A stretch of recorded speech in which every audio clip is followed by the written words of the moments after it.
বিসমিল্লাহির রহমানির রহিম। আসসালামু আলাইকুম ডিয়ার ভিউয়ার্স, আশা করছি সবাই ভালো আছেন, সুস্থ আছেন।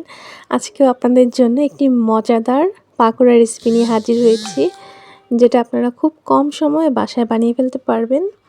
দেখতে পাচ্ছেন এখানে কাঁচামরিচ, ধনিয়া পাতা নিয়ে নিয়েছি, তারপর পেঁয়াজ কুচি করে নিয়েছি।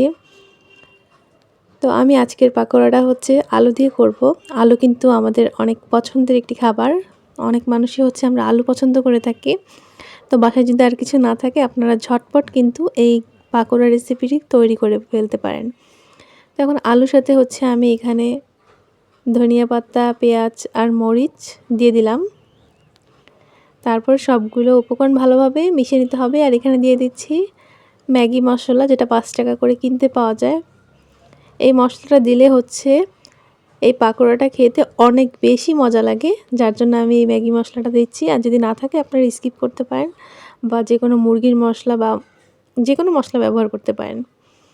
তো স্বাদ মতো লবণ দিয়ে দিবেন, হলুদের গুঁড়া দিয়ে দিবেন, মরিচের গুঁড়া, আর এখন দিয়ে দিচ্ছি চালের গুঁড়া। চালের গুঁড়াটা দিলে একটা ক্রিস্পি ভাব আসে, আর খেতে কিন্তু খুব মজা লাগে।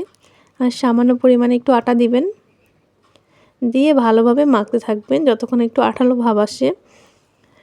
এটা বানানো কিন্তু খুবই সহজ, আর খেতেও কিন্তু খুবই মজা। গরম গরম খেতে অনেক বেশি সুস্বাদু লাগে। আপনারা অবশ্যই বাসায় ট্রাই করবেন।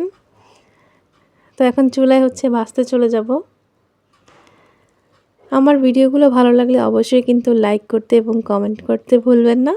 আর এই শীতে আপনারা কে কী রেসিপি তৈরি করছেন অবশ্যই জানাবেন কমেন্টের মাধ্যমে। আর শীতের মধ্যে কিন্তু এরকম বড়া টাইপের বা পাকোড়া টাইপের খাবারগুলো বেশি মজা লাগে। তো এখন অনেক মজা করে ভেজে নিব।